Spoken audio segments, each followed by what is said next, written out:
It was announced last evening by the Prime Minister. So they were all claiming that they were trying to get last minute things done. But based on the provisions of the order, all those establishments were closed because they're not supposed to be open, only persons, essential service persons. So really by now we only expect to see those individuals and members of the media who are on this schedule to be out, or in case of emergency that you have to transport a person who is seeking medical care to a medical facility. Even though in those instances they advise that they probably call 110, the ambulance service, or call 119 to notify us that they are trying to get from one place to the next. And that is why part of our advisory to the public in preparing for the hurricane is to say that if you have relatives who are critically ill or may require health care during the storm, they should try to get to somewhere that is closer and more accessible to one of the medical facilities, regardless of where they are. If they can't find us, they probably even have to look at the possibility of checking into a shelter that is closer, because at these shelters they tend to have some kind of support there at the shelters that they can render some initial assistance, as opposed to being home and blocked in a situation that you can't move out. Yeah, SSP Lindsay, we know that one of the things that malicious persons do is try to take advantage of circumstances like this and to carry out criminal activities during, this time when it's seemingly a vulnerable time for the citizens. What kind of, plan does the JCF have in place to ensure that law and order is upheld? So it's one of the things that because we put a lot of planning into this, so we know that we tend to see a lot of looting.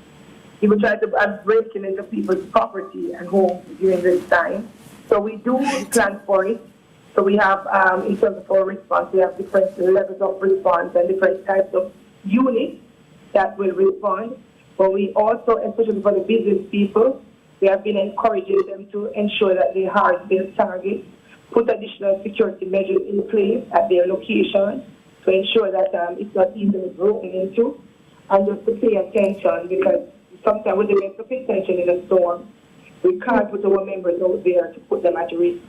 So something might be happening and we are aware that they not have the ability to respond because of the hurricane itself, or the road may be impassable. So a lot of things can happen, but it is part of our contingent, part of our plan, and we have systems that we will activate in the event we have to respond, providing the weather itself allows us to do that.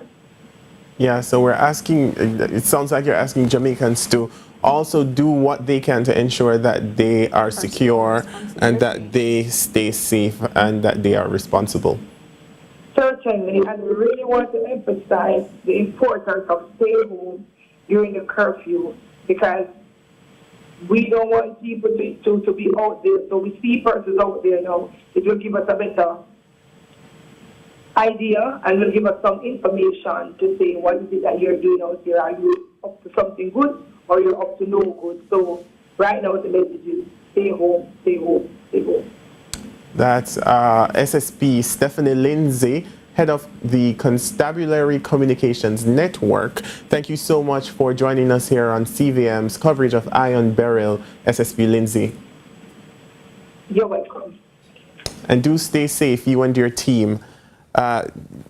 You heard SSP Lindsay talking there about the plans that the JCF has in place to ensure law and order in our country. It's a time when criminals feel like they can. It's a free for all. It's a free for all. They can just be rampant with criminality. But SSP Lindsay is saying, we are urging you to stay home if you have no business on the road. Stand at your yard. Exactly. As we've grown accustomed to saying, and during the pandemic. And it makes sense. It makes sense. If you have no business on the road, you might be up to no good. and you don't want to fall into that bracket. You know, Well, Andrew, we are looking at Dunrobin right now, and it's raining heavily outside, and that shaking of the camera, I imagine, is the wind. Is the wind, you know. And you notice the raindrops are bigger. Correct. They're even more than we were seeing before, and they are battering the camera screen, the camera lens.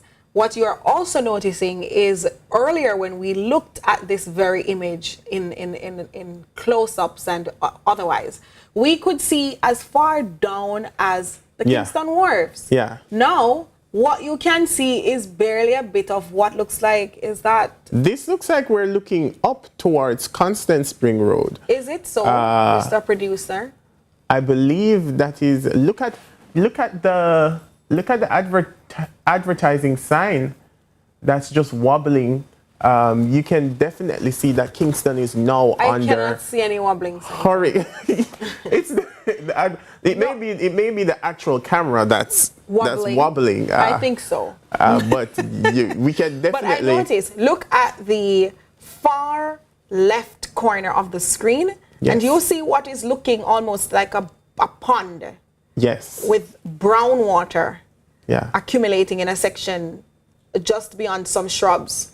So we're trying to get a closer shot because we really would want to know exactly what is happening down there. outside of the studio that we're in, you know. My goodness. But you do feel a little more chill in the air conditioning, where it feels like there is some activity outdoors that's impacting the temperature within. Yeah.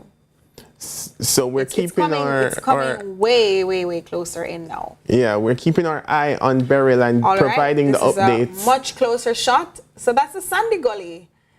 And I hope that we had cleaned it sufficiently to contain what is about to come. Look at the level of the water. Look how much it has gotten to.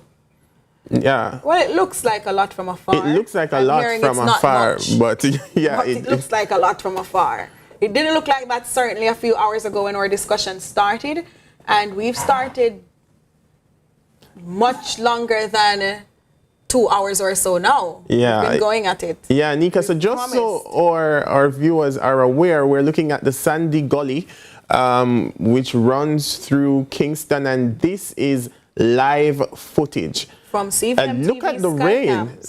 Look at how foggy things are getting literally by the second. The lens are being pelted by the raindrops. Right. It's now frozen.